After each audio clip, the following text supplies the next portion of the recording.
through with the outer Havana circuit, we're introduced to the master spirit of the super-universe of our origin. This happens to be master spirit number 7. This is the high being that we meet in the course of our inward ascent. And then we move into the 6th circuit. And this is the closest approach we make to the Supreme Being in the entire Paradise Ascent. They're very specific. They say we never find the Supreme Being. But they say that during our passage through this circuit, things happen to the ascenders which can be explained only if it is assumed that the Supreme Being, the God of evolution, is doing everything possible for his evolutionary children to prepare them to meet pre-evolutionary deity on Paradise. The secondary superlative who work on the 6th Havana circuit are spoken of as supremacy guides. They don't guide us to the Supreme Being. They guide us to the Master Spirit who speaks for the Supreme Being. Same Master Spirit we met before, number 7. Then we graduate to the 5th circuit. And it's from there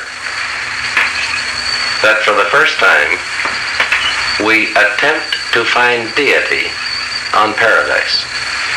This time, the 3rd person of deity, the Infinite Spirit. And if we succeed, and few fail, we go on to the 4th circuit, the circuit of the suns. And it's from this circuit, it's on this circuit, that the Creator sons have extensive activities. They're in training there long before they go out in time and space. And it's from this circuit we attempt to find the eternal Son. And again, few fail, although some may. And then we go to the 3rd circuit. That's the great adventure. You know, it's odd. I would never have written these papers this way. I would have had that on the 1st circuit, the innermost. But the great adventure does not take place on the last Havana circuit. There are 2 more ahead. And here they say they just don't spare the horses. Anybody who could be of service is drafted for teaching and helping purposes, because it's from here we attempt the recognition of the Universal Father.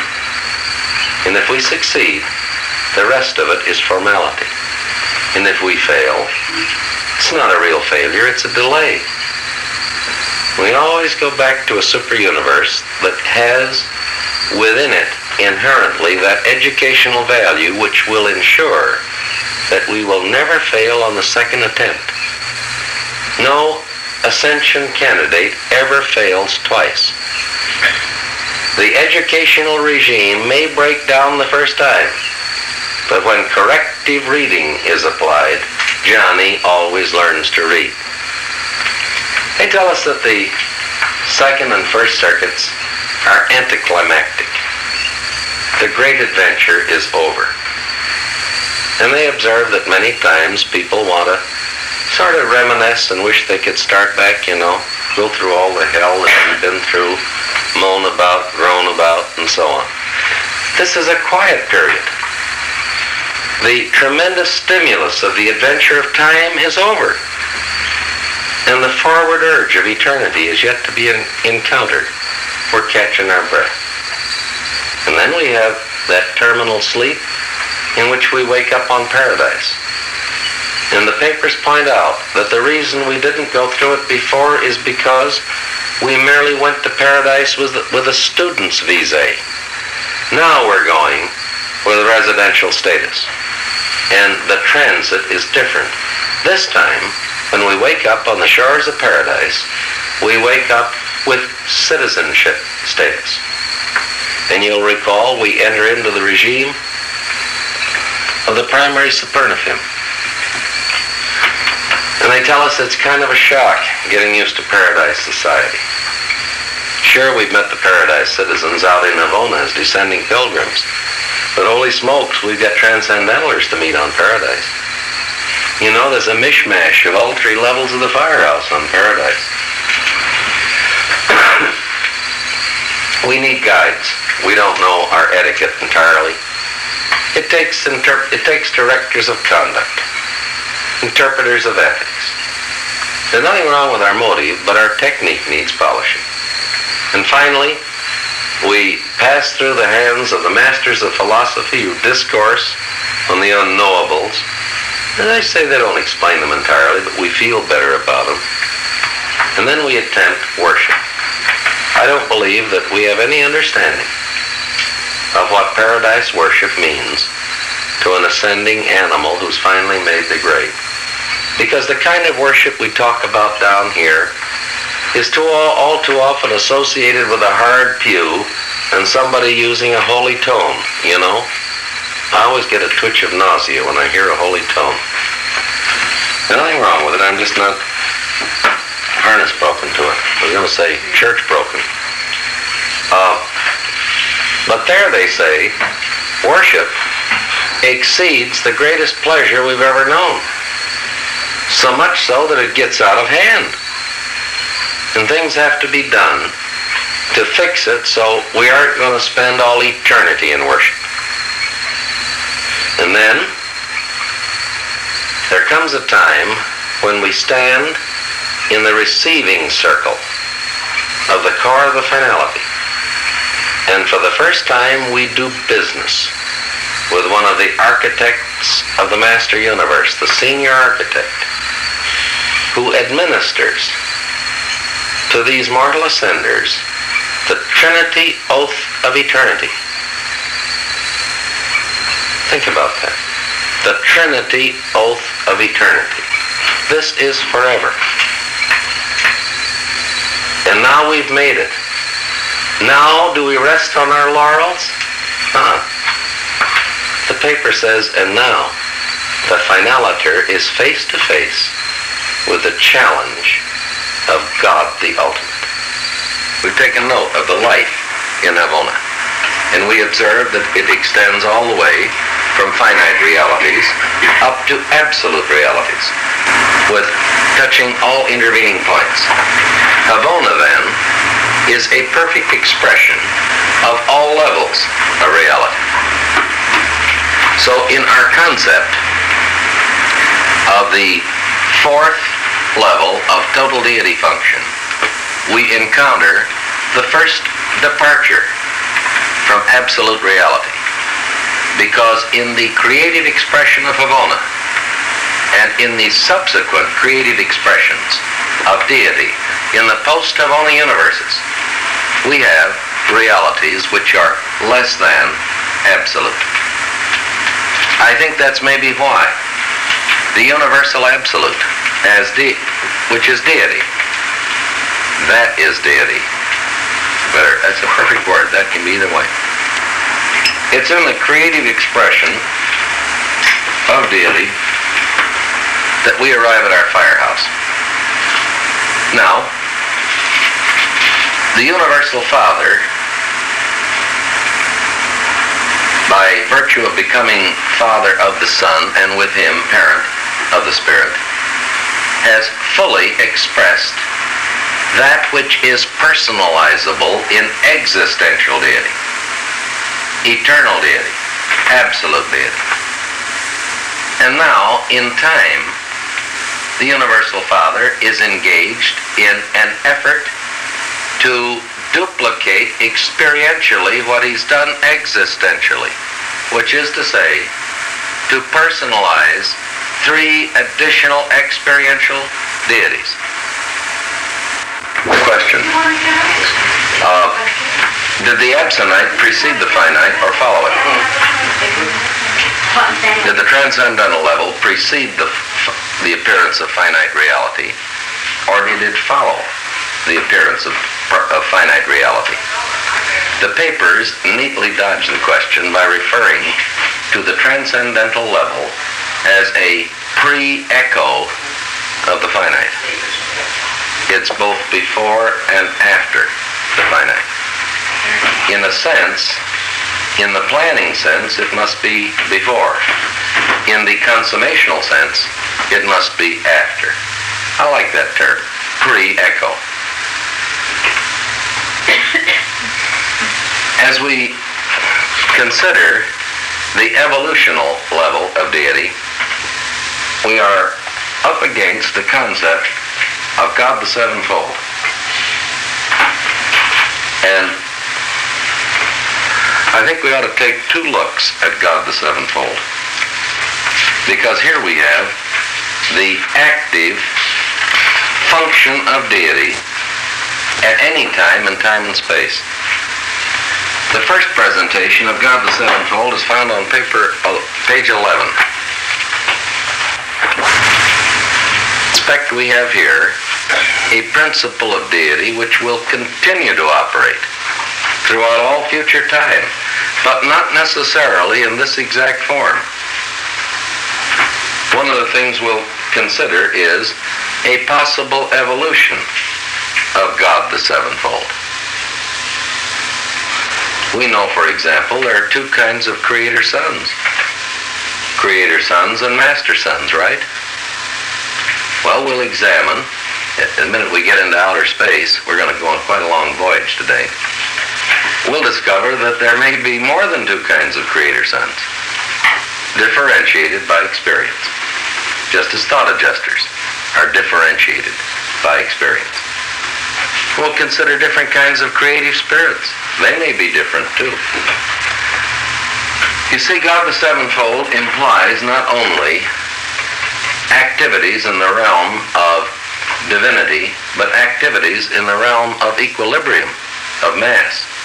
The second presentation of God the sevenfold encompasses the power directors and involves not the eternal Son, but the Isle of Paradise. Both the first and third sources and centers are involved in both aspects of God the sevenfold.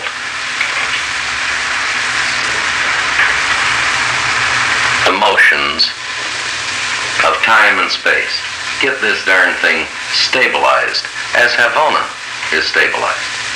There are no cosmic collisions in Havona, but we have traffic accidents out in Orvonton. Space bodies collide. This thing is not yet completely organized. This is the big battle for the mind dominance of matter in its grosser aspect. Isn't that second presentation of the sevenfold intriguing? You add the two together, and of course your first major tie-in is at the level of the seven master spirits. With each master spirit is associated one of the seven supreme power directors. And of course the entire power organization stems out from there. Your second great tie-in isn't too clearly shown here. It's at the super universe level. And it's what they call the Council of Equilibrium. It's not referred to very often. On page 651, they're talking about the issuing of the permit authorizing the organization of the nebula which gave birth to our sun. Just under 1 trillion years ago, the Uversa archives testify there was recorded a permit issued by the Uversa Council of Equilibrium to the super universe government authorizing the dispatch of a force organizer and staff to the region previously designated. Page 324, second paragraph in the section dealing with the master physical controllers. Physical controllers serve throughout the grand universe. They're directly governed from paradise for the seven supreme power directors as far as the headquarters of the super universes. From here they are directed and distributed by the Council of Equilibrium, the High Commissioners of Power, dispatched by the seven master spirits from the personnel of the associate master force organizers.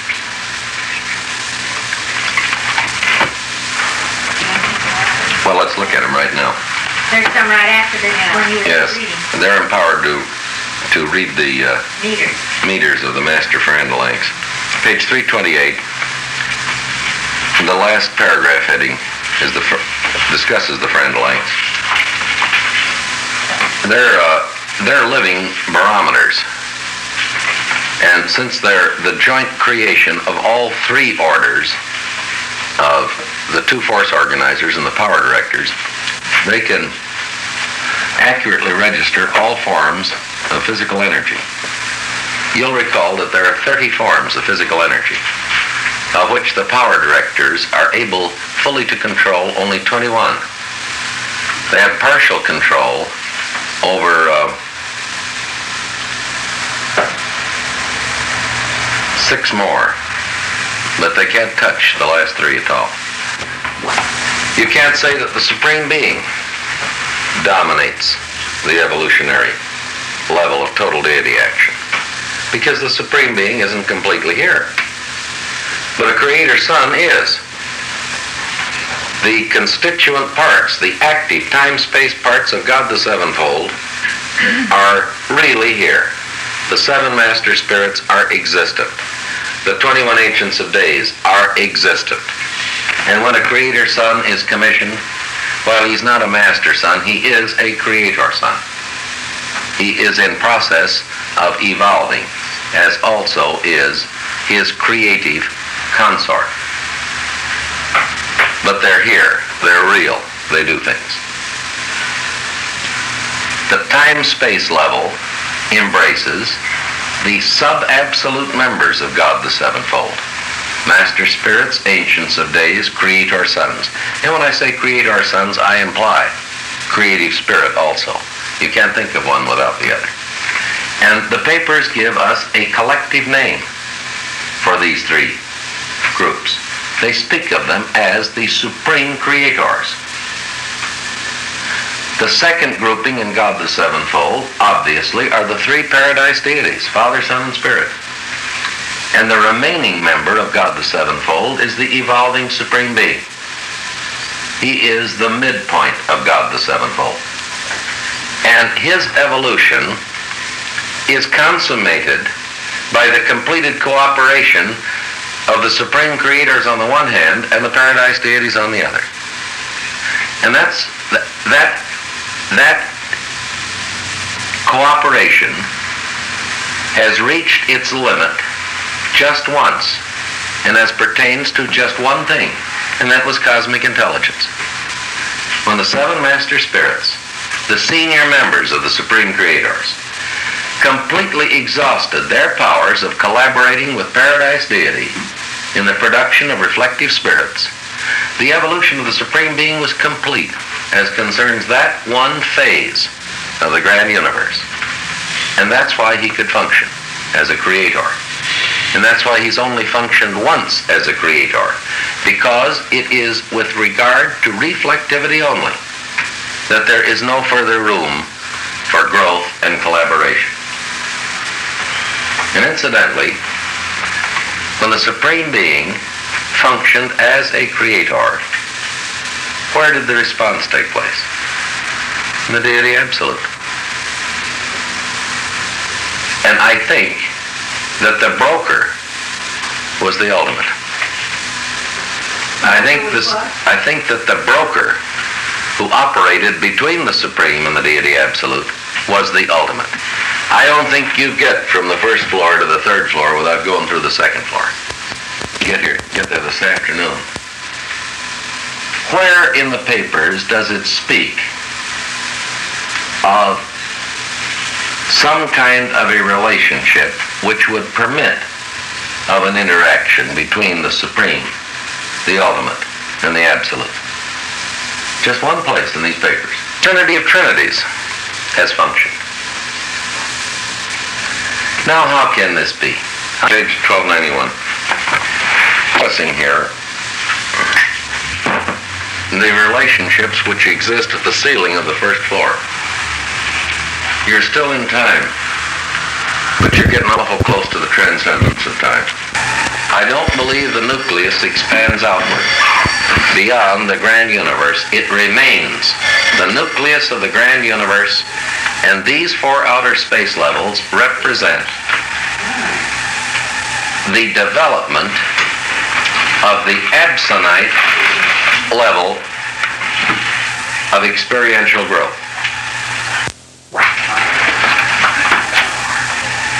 think that the supreme is functional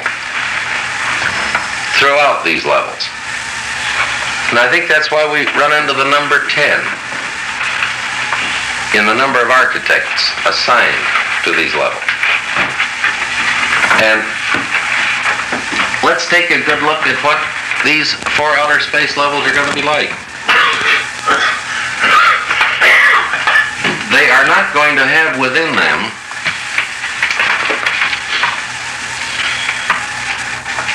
the type of growth which is characteristic of the present universe age. Now let's consider the problems of the present universe age.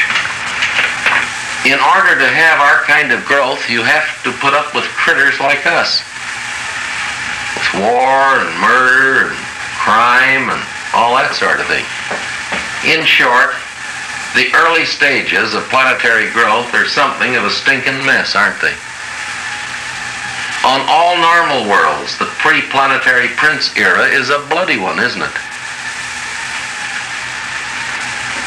If we didn't have help from the central universe, we couldn't make it, could we?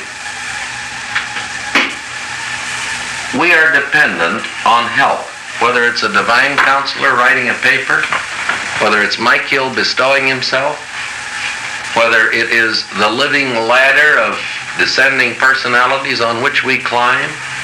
We just couldn't make it, could we?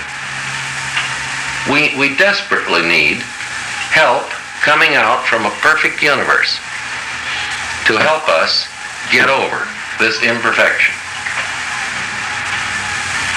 Havona helps us compensate for the fact that we didn't start out perfect. What does that really do to true evolution? This is a matter of degree, this help. Why, sure it is. Help in accordance with law. Yeah. We don't violate the purpose of the Supreme. But within the range of latitude permitted in that purpose, they give us all the help we can. And it's still true evolution. Sure, it's true evolution. Gee whiz. You've got a thought adjuster, the Spirit of Truth, the Holy Spirit, one adjutant of wisdom. I sometimes wonder whether mine works at all or not. An adjutant of worship, a personality, an evolving soul. All kinds of help. We're really fortified on them. Yeah, a group guardian or a personal guardian, you know. We got all the help which it's lawful to give. In a framework. Right. They do everything except, was it Paul or Bill Henderson, I've forgotten which, that said they wish they could just take a cold chisel and crack the skull and put the ideas in, see? That help they can't give us. No. You know, I think that the people that appear out in outer space, these outer spacers, they are going to suffer from a terrible deprivation.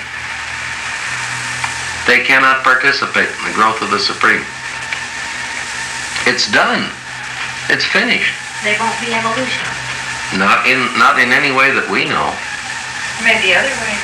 Of course.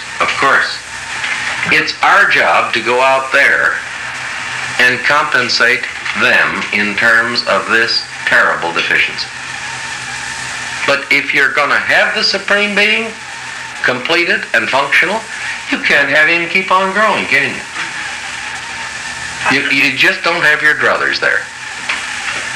This, I think, is the mission of the finaliters. To do for outer spacers, in terms of their deprivation, what the perfect beings from Havona do for us in terms of our deprivation. The fact that we start out with imperfection. Marvin. My argument is that these 4 ages of the four outer space levels go right on with the same nucleus that we now have. Because I can't duplicate the condition which obtained when the first nucleus was formed and which would appear to obtain when the second nucleus is formed. It's just more of same. They differ quantitatively more than qualitatively. I think as we take a good look at these post-supreme ages, or the outer space level ages, I think we're taking a look at a new mode of collaboration. The first universe age was the age of the partnership of the Father and Son, right? The present universe age is the age of the partnership of the Son and the Spirit. I would suggest that these ages of the outer universes will witness the active functioning of the Spirit and the Supreme. And I derive that from a very interesting statement made in the papers. Can't even find it in my own text here, but it says in the papers, that which began as Father-Son and became Son-Spirit will evolve into Spirit Supreme and on. I think that these outer space levels, you'll have a new form of collaboration between the Supreme Being and the Infinite Spirit, between the Supreme Being and the seven Master Spirits.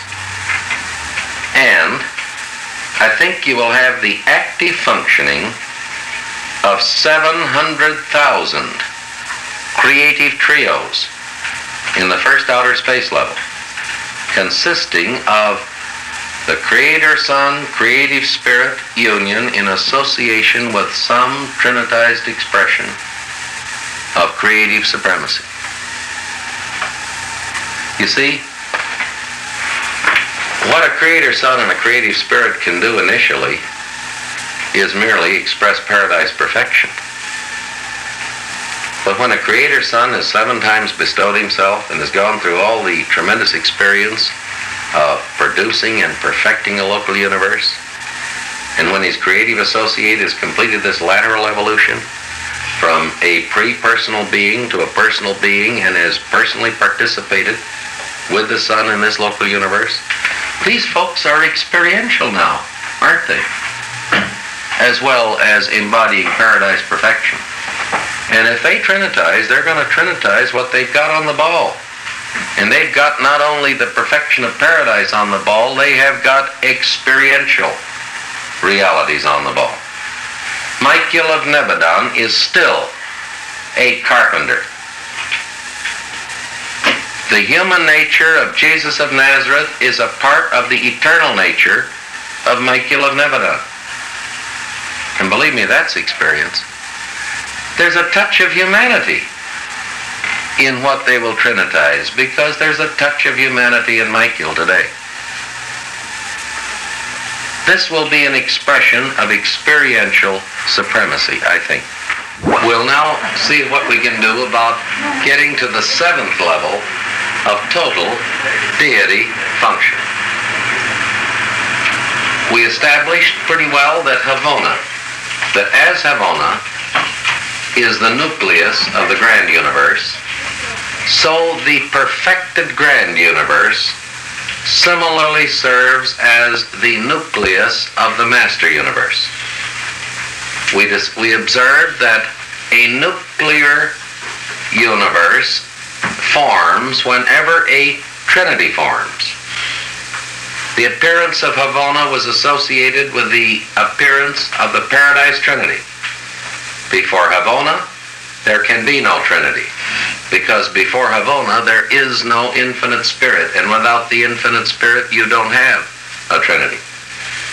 The completion of the 7 super-universes, their perfecting in light and life, also inaugurates the formation of a Trinity. Until they are perfected, the Supreme Being is not completed, and until he is completed, the first experiential Trinity cannot function in the complete sense of the word. There's a sort of a parallel. There is a parallel. We took inventory of a number of parallels. What we are saying is that Havona, I'm setting up a proportion now. Nuclear Havona is to the cytoplasmic 7 superuniverses as the nuclear grand universe is to the cytoplasmic universes of the 4 outer space levels. And you get no new nuclear formation with the completion of any of these space levels, short of the 4th, because no new experiential deity is completed.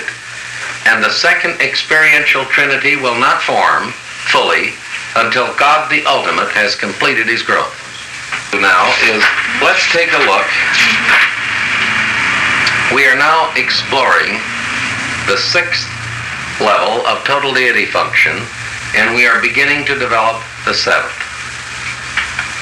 Let's take a look and do some speculating about the 3rd universe age, which is the age of the 1st outer space level. What will inaugurate it? Well, we know what started the 1st universe age. It's not a time event. It was an eternity event. Creation of a moment. I choose to suggest as a marker separating the 1st and 2nd universe ages the creation of the 21 Ancients of Days. You can debate that. It's an arbitrary thing. It's like saying the Western Roman Empire fell in 476 AD. That happens to be the time when the old Teutonic commander of the troops kicked the last Caesar off the throne. It's arbitrary. 475 wasn't much different from 477. But I think we've got to have a marker, and I think this is a good one. What will inaugurate the 3rd universe age? Well, I have a feeling that there'll be a time lag there. You know, between the space levels, there are quiet zones. And I think between the universe ages, there are quiet periods.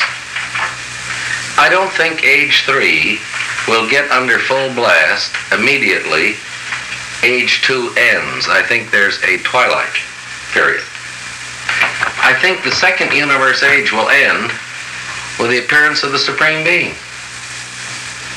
And you know, for a little while, I think we'll just enjoy life. You know, we'll get acquainted with him. We won't take on new assignments. We'll sort of reconsolidate our victory. And let's romance a little bit.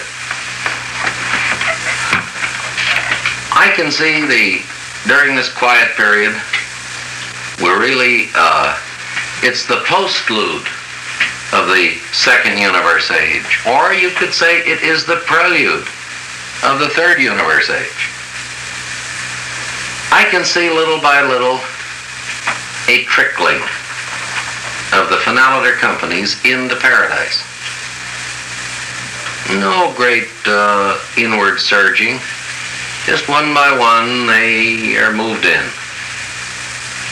And I think the 3rd universe age will be born when the 7 cores of the finality pass in review on paradise and are commissioned to begin the invasion of outer space. I have the opinion that the formation of the finaliter cores may be associated with the evolution of the Supreme Being. If so, their numbers are limited. They may be vast, but they will not continue to grow. Let's take a minute and compute it. We know the outside dimensions of the time span.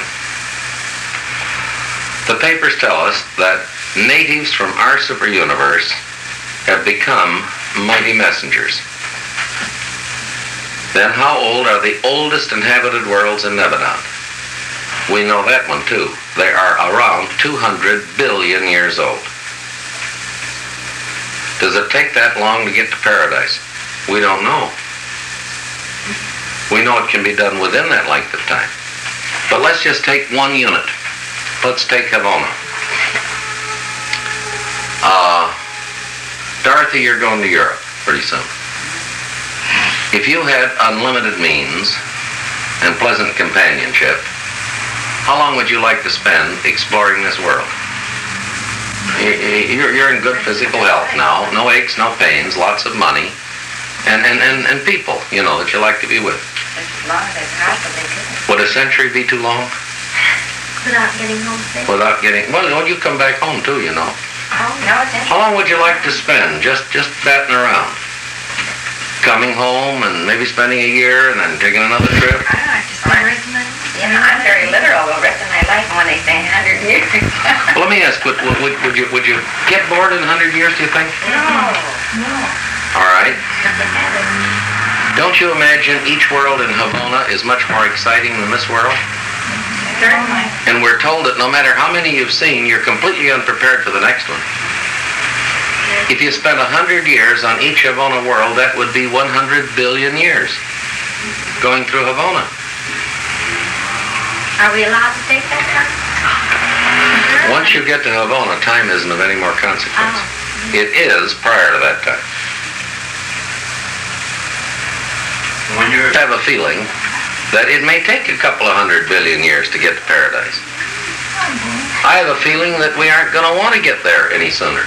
Gee whiz. Well, Dorothy was yakking at me last night. She said, do I have to take all these doggone required subjects, physics and everything? I said, sure. She said, sounds like regimentation. Well, I said, I think it's like college. I'll guess at percentages. I would guess that about a third of the work that a third of the studies, a third of the assignments between here and paradise are required. And about 2/3 of them, I think, are elective and optional. I think we have a certain minimum standard overlap, and the rest of it we explore. We aren't all going to be celestial artisans. We aren't all going to be technical advisors, you know, cosmic attorneys. How about this gang that came down here with Caligastia?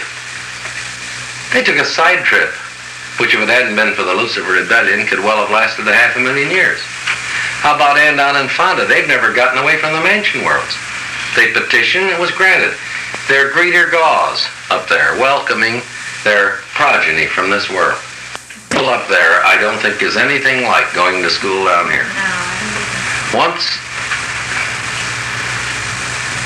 Twice in my educational experience, I was thrilled by a teacher. A dozen times I've been pleased, but twice I had the real thrill of meeting a true educator. And I want to tell you, it didn't just make learning effortless. Hell no. With pleasure, I put forth 10 times the effort. It was fun, you know? And these are old pros. They really know how to teach. They love it. Don't get bored either, because you're doing what you're learning and then teaching what you've learned. You don't have the distorting experience of being a pupil forever. You also are a teacher. And incidentally, you become pretty empathetic with your teachers as you in turn teach. And what's more, you take the assignment with confidence, because these reflective folks can look inside your gut and pretty well determine that you have got the capacity to do it. If they tag you for a job, you know you can do it. You may not be able to do it at the start, but you're going to do some growing in the process. You'll be successful in the end. You can have confidence in the faculty. Well, I hope to be there. I think that's going to be the darndest thing that happened on Paradise since they commissioned the Ancients of Days. It may be the first and the last time that the cores of the finality will ever be assembled. I've had the pleasure of passing in review with troops that were well drilled, with high morale. I want to tell you, it's fun to stand shoulder to shoulder with comrades like that. This is gonna put them all to shame. What a parade ground Paradise would make, too. Educational curriculum is not absolutely perfect. If it were, then the candidates for the deity adventure would never fail. But occasionally they do. That's what wondering. Right. Is this air able to creep in every place? However, It isn't well. the corrective application of re-education never fails. Oh, well, that's comforting. Right. This is not operating in absolute perfection. It's just damn good. That's all. Let's explore what we may find in outer space. How are they going to run it?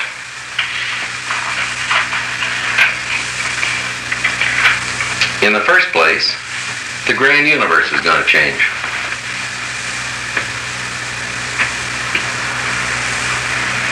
Some beings who are stationary may not remain stationary. We know about the orders of stationary citizens, sons. For example, midwayers are called stationary citizens. You know, they don't count us as citizens. We don't live here long enough. But the midwayers live on Urantia a long time. But even they eventually move. Adamites are stationary citizens of Jerusalem. But after a long, long time, they too move.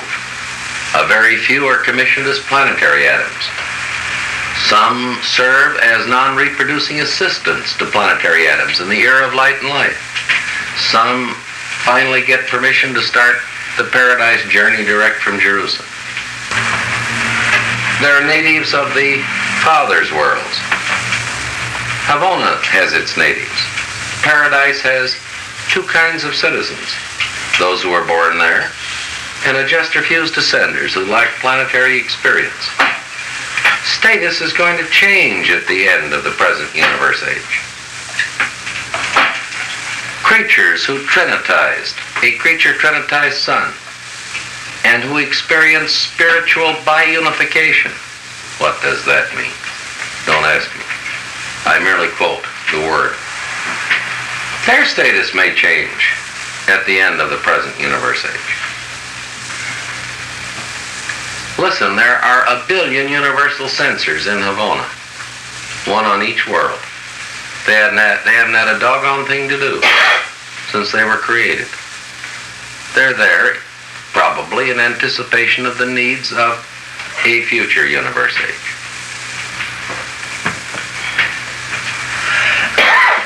Well, what happens out in outer space?